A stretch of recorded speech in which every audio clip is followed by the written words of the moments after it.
Vocab Books Office presents The Boston Massacre by Nathaniel Hawthorne, published 1851. It was now the 3rd of March, 1770. The sunset music of the British regiments was heard, as usual, throughout the town.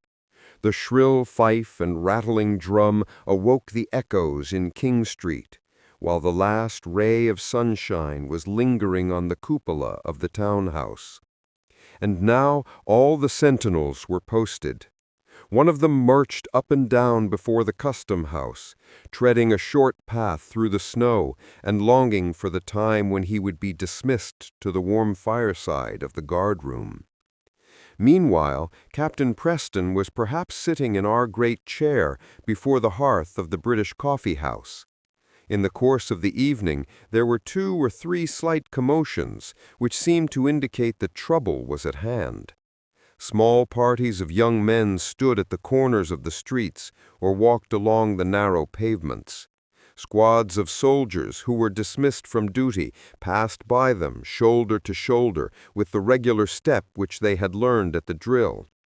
Whenever these encounters took place, it appeared to be the object of the young men to treat the soldiers with as much incivility as possible. "Turn out, you lobster-backs," one would say. "Crowd them off the sidewalks," another would cry. "A redcoat has no right in Boston streets." "Oh, you rebel rascals," perhaps the soldiers would reply, glaring fiercely at the young men. "Some day or other we'll make our way through Boston streets at the point of the bayonet." Once or twice, such disputes as these brought on a scuffle, which passed off, however, without attracting much notice. About 8 o'clock, for some unknown cause, an alarm bell rang loudly and hurriedly. At the sound, many people ran out of their houses, supposing it to be an alarm of fire. But there were no flames to be seen, nor was there any smell of smoke in the clear, frosty air, so that most of the townsmen went back to their own firesides and sat talking with their wives and children about the calamities of the times. Others, who were younger and less prudent, remained in the streets, for there seems to have been a presentiment that some strange event was on the eve of taking place.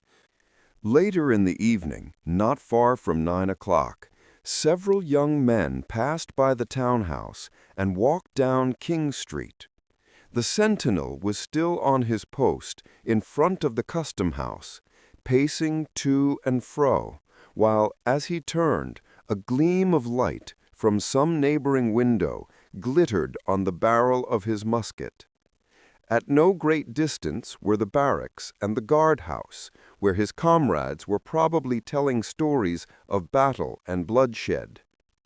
Down toward the custom-house, as I told you, came a party of wild young men. When they drew near the sentinel, he halted on his post and took his musket from his shoulder, ready to present the bayonet at their breasts. "Who goes there?" he cried, in the gruff, peremptory tones of a soldier's challenge.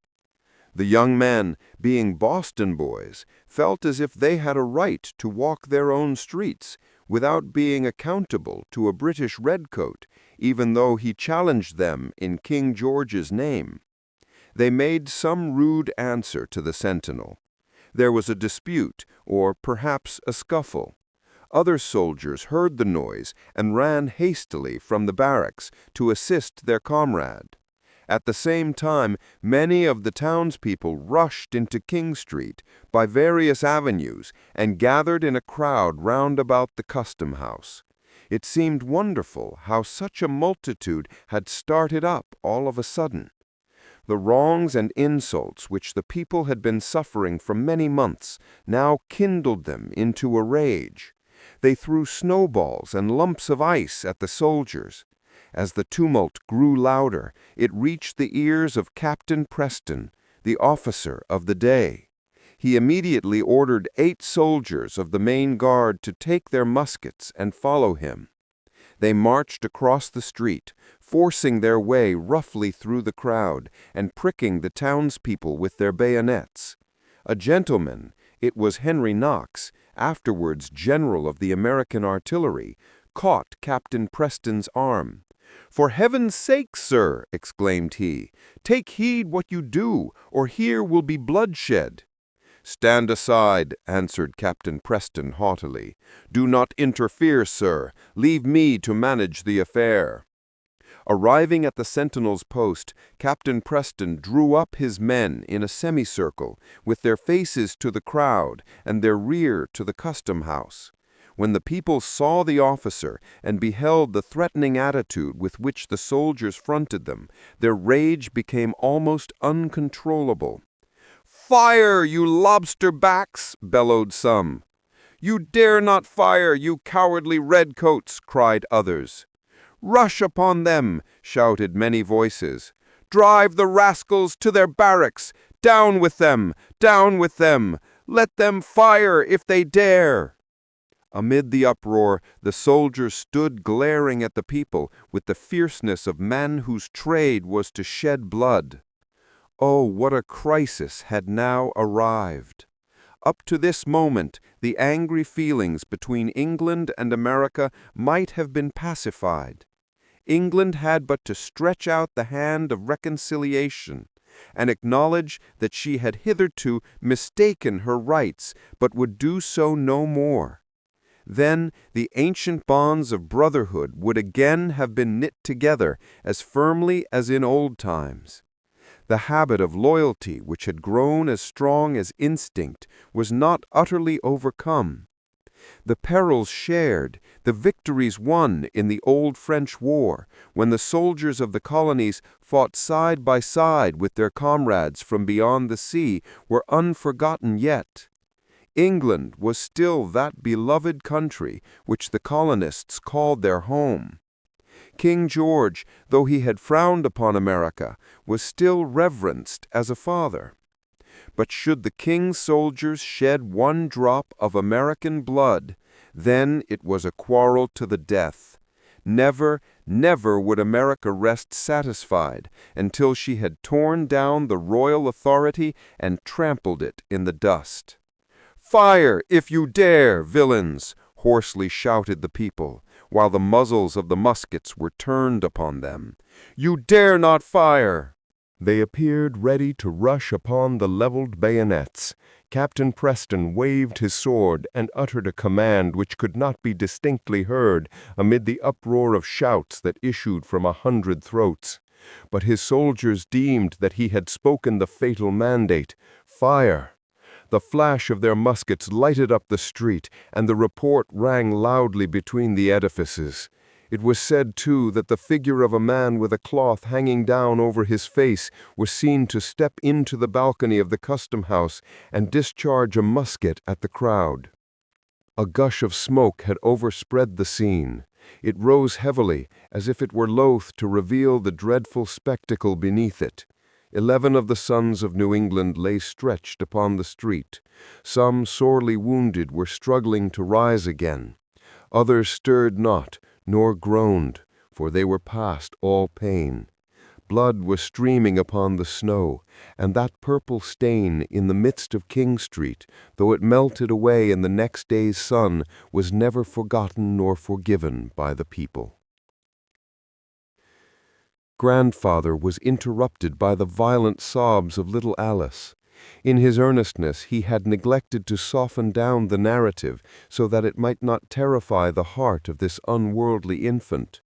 Since Grandfather began the history of our chair, little Alice had listened to many tales of war, but probably the idea had never really impressed itself upon her mind that men have shed the blood of their fellow creatures. And now that this idea was forcibly presented to her, it affected the sweet child with bewilderment and horror.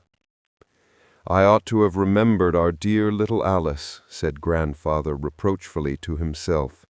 "Oh, what a pity! Her heavenly nature has now received its first impression of earthly sin and violence. Well, Clara, take her to bed and comfort her. Heaven grant that she may dream away the recollection of the Boston Massacre." "Grandfather," said Charlie, when Clara and little Alice had retired, "did not the people rush upon the soldiers and take revenge?" The town drums beat to arms, the alarm bells rang, and an immense multitude rushed into King Street. Many of them had weapons in their hands. The British prepared to defend themselves. A whole regiment was drawn up in the street, expecting an attack, for the townsmen appeared ready to throw themselves upon the bayonets. "And how did it end?" asked Charlie. Governor Hutchinson hurried to the spot and besought the people to have patience, promising that strict justice should be done. A day or two afterward, the British troops were withdrawn from town and stationed at Castle William. Captain Preston and the 8 soldiers were tried for murder, but none of them were found guilty. The judges told the jury that the insults and violence which had been offered to the soldiers justified them in firing at the mob. "The Revolution," observed Lawrence, who had said but little during the evening, "was not such a calm, majestic movement as I supposed. I do not love to hear of mobs and broils in the street. These things were unworthy of the people when they had such a great object to accomplish." "Nevertheless, the world has seen no grander movement than that of our Revolution, from first to last," said Grandfather. "The people, to a man, were full of a great and noble sentiment. True, there may be much fault to find with their mode of expressing this sentiment, but they knew no better. The necessity was upon them to act out their feelings in the best manner they could. We must forgive what was wrong in their actions and look into their hearts and minds for the honorable motives that impelled them." "And I suppose," said Lawrence, "there were men who knew how to act worthily of what they felt?" "There were many such," replied Grandfather, "and we will speak of some of them hereafter." Grandfather here made a pause. That night, Charlie had a dream about the Boston Massacre, and thought that he himself was in the crowd and struck down Captain Preston with a great club. Lawrence dreamed that he was sitting in our great chair at the window of the British coffee house and beheld the whole scene which Grandfather had described. It seemed to him, in his dream, that if the townspeople and the soldiers would but have heard him speak a single word, all the slaughter might have been averted. But there was such an uproar that it drowned his voice. The next morning, the 2 boys went together to State Street and stood on the very spot where the first blood of the Revolution had been shed. The old State House was still there, presenting almost the same aspect that it had worn on that memorable evening, 71 years ago. It is the sole remaining witness of the Boston Massacre.